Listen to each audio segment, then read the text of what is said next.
Hey guys, what's going on? Today I'm going to be replacing the coil packs in my Audi S3 with some OEM RS3 units instead.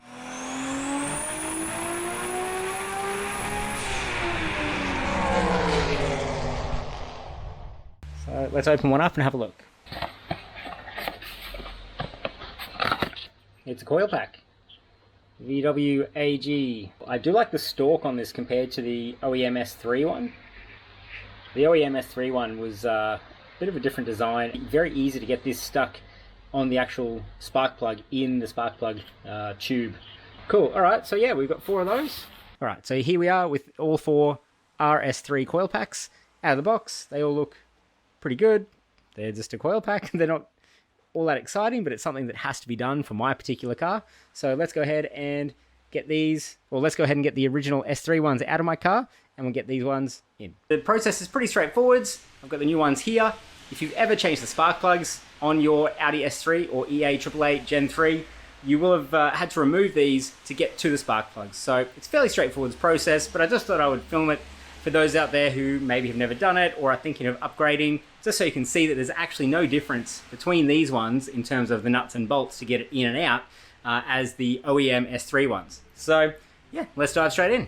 Alright, so first things first, if you're still running your engine cover, you obviously have to remove that. So I just never run my engine cover anyway, so that's already off, but it's fairly simple. It basically just pulls straight up. So the next step is to remove the nuts that hold on the coil pack earth wires. So on the top of each of these coil packs, sitting on the top of the engine, there is one of these little nuts that holds on a little ring on the end of one of these wires. So that's what earths each one of them. Okay, so sometimes I've found the little nut on the top there can get sort of rusted to the harness there, or if it's just kind of a, if it's like a friction thing, that sometimes it's just kind of impossible to remove this nut. So I happen to have a 10mm spanner that fits underneath onto the bottom, onto the actual coil pack bolt. So I can hold that still there and then use a ratcheting socket to take the nut off the top.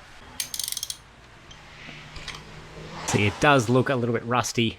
It also looks really beat out of shape, so I might have to replace that the coil pack harness at some point. Now, number 2 always gives me the most trouble because it's so close to this loom there. You just kind of deal with it in place. So do not lose these. I like to keep them up on top of the engine bay here.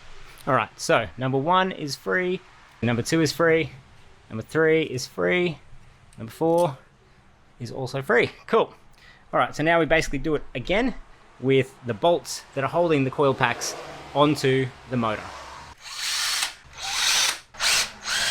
Easy. So that's 1, 2, 3.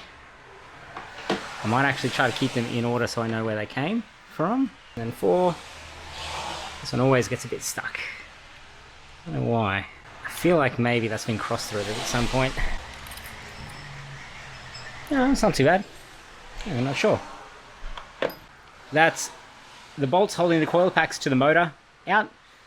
Now it's time to remove the electrical connectors. It's fairly straightforward.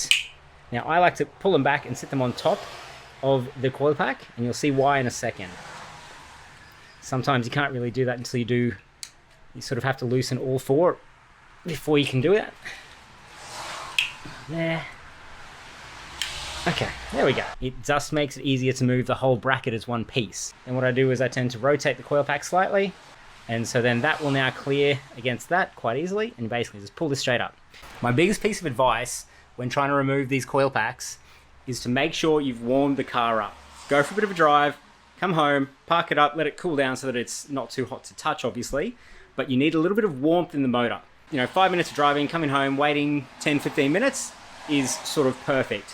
What that does is it allows the metal to expand just slightly, and then most of the time the coil packs will just pull straight up, no problems. What I'm gonna do is drop in some photos or videos, I can't remember what I have, of the first time I tried to change the spark plugs in my Audi S3.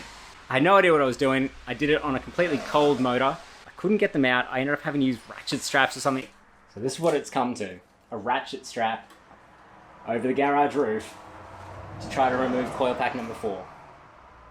This is dumb. shouldn't be like this. It's probably the single stupidest thing I've ever done to any of my cars, and I just put that down to not knowing better and just trying to figure it out for myself. So in theory, I should just be able to pop it straight up. We'll see.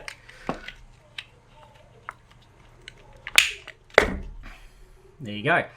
I also find that once you can pull it up a little bit, I like to just hang on to the actual rubber boot underneath, because the first time I pulled these coil packs out, I actually pulled the coil pack off and the boot got stuck in the head. So that was a fun time. So there you go, one coil pack out. So same again, I just rotate it slightly to get around the wiring loom there, and then it should just be able to pull straight up.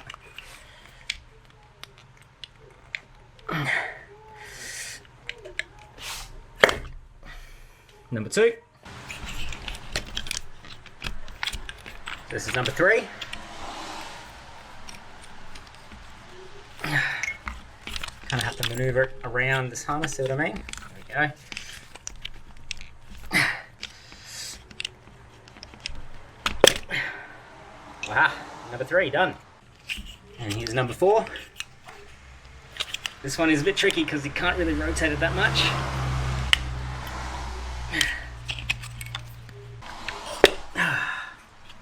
There we go. It's such a satisfying pop when it finally breaks the seal on the spark plug. Okay, so we have successfully removed 1, 2, 3, 4 coil packs. Now it's time to put in 1, 2, 3, 4 new coil packs. Now I will just point out at this point that usually you would want to upgrade the spark plugs or change the spark plugs as well. I only recently changed my spark plugs. So, one down.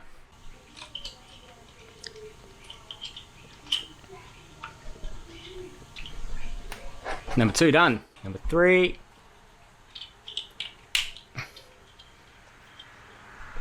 So it is always a bit of a fight to try to get in around this harness, but it's not too bad.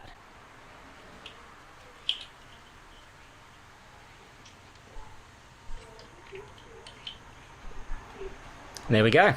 We now have 1, 2, 3, 4 official, genuine Audi RS3 coil packs in this S3. It was that simple. They just go straight in. They use the same bolts to hold them in place, and the same nuts go on top of those to re-earth them. It's exactly the same process. When I first start putting a bolt into its position, I like to go by hand. I think it's safer. You have less chance of ruining the threads in the process. And so as I'm tightening these bolts, I'm also rocking the coil pack backwards and forwards just slightly, and that allows the bolt to stay centered in the bolt hole, so I'm not pressing too hard against any of the walls as it goes down. I'm very mindful about wrecking the threads on them as I'm putting them back in, so just kind of slowly and gently putting them in. See, just like that. I felt it get stuck a little bit, so I wound it back out a little bit. Okay, this is interesting. Not sure what's going on there. We'll do number 4. There we go. Number 3 has been a pain. There we go. I pulled it home at the end. Alright, we'll get the torque wrench out, but I'm pretty sure the torque value for these is 5/10 of all, as Aaron would say. Maybe it was 3/10 of all. Aaron has some pretty funny sayings. So I'm going to get the torque wrench out and I'm going to have a go at it, but I'm pretty sure it's not necessary. It's kind of a hand tight only scenario with these ones. In fact, I'm not even going to torque them up. I'm just doing it hand tight until it stops moving. Okay, so now we reconnect the earth straps. So in the process before, you can see it down there, I've actually snapped the ring. It's meant to look like this. It looks like this. Man! The ring connector on the end of that coil pack harness, I guess when I undid the nut that holds the harness onto the coil pack, snapped. The little ring snapped off the end. Wouldn't be working on a car without having something like this happen. The only thing I can do at this point on a Saturday, basically just gonna have to cut it off, cut it back as close as I can to the end. So I'm trying to keep as much there as possible, and just have a look what's under there and, you know, add my own wire to the end of it basically. So I'm just trying to remove this insulation around this crimp. I think it's a crimp under there. Just so I can see what I'm working with, and then cut it somewhere and run my own wire. It turns out I don't have any ring connectors left in my drawer of parts. What I'm going to do is twist this onto the harness side, and then on this end I'm going to make a little loop, and that's going to go around the bolt that you would normally put the ring connector in there. But there we go, I've basically made my own little ring connector there. So it's good enough for now. It should get me up and running so that I can go and buy some correct parts later to get running properly. But sometimes you just have to do what you have to do. So I've just kind of looped the end of this wire around that bolt, kind of simulating the ring connector that's supposed to be on there. We'll just see how far down we can get before it comes undone, and then fix it up and just keep adjusting until we can get a tight finish on there. Okay, cool. I will cover this as well. I will insulate this join at some point. Okay, so that's kind of sketchy, but it's kind of the best I can do. Like I was saying, it's now 4:30 on a Saturday afternoon, and there's no chance of me getting a replacement coil pack connector for an Audi at this point in time. So for now, that should hold. I will go back and insulate that connection at some point very, very soon, don't worry. I really just want to make sure it all works. Then I will go back and fix it up properly. I'll be able to maybe just go and get a new pack of ring connectors and call it a day. It's not exactly what I wanted to happen in this video, guys. I want everything to go nice and smooth, but unfortunately that's the reality sometimes. So that's number 1 and 2 now done. Now hopefully we can move on to number 3 and 4, get everything finished off, buttoned up, take it for a test drive.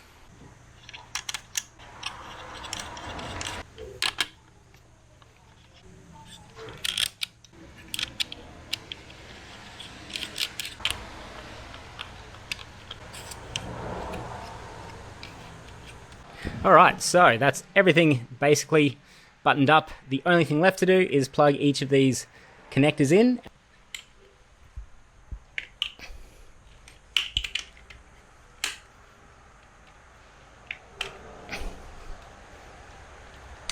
There we go, 1 or 4.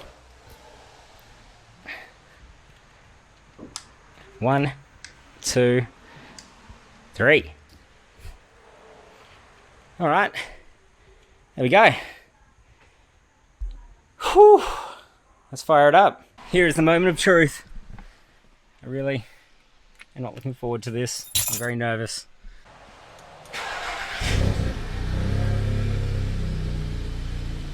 So far so good.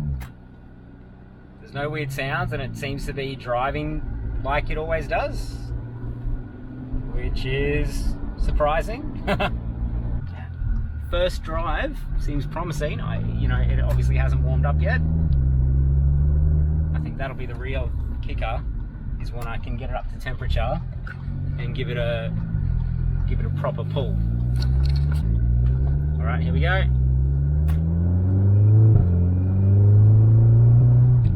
Oh, cool. Okay. Well, look, it doesn't feel any different to what it was with the previous Coilpacks.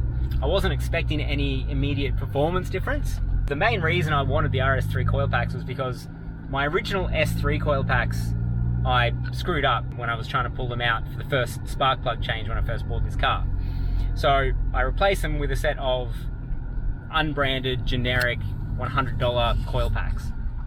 And so I always just wanted to replace those at some point. And I suppose that's this point. So there you go, guys. Went for a test drive. Everything seemed to work properly. I wasn't expecting any immediate performance improvement just by putting those Coilpacks in this car. And, going for a lap around the block, I was never going to feel anything different just from replacing Coilpacks. The only way I would have felt anything is if my previous Coilpacks had been misfiring and therefore losing power. So if that was the case, I would have felt faster using these Coilpacks. So there you go, guys. That is how to put Audi RS3 Coilpacks into an Audi S3. Like I said at the start of this video, it wasn't going to be terribly complicated or technical. It's really just undoing a few nuts and bolts, pulling out the original Coilpacks, putting the new coil packs in and doing them up. So very straightforward. So look, if you did find this video useful, please make sure you drop a like, subscribe to the channel because there will be more Audi S3 content coming. And yeah, I'll see you in the next one.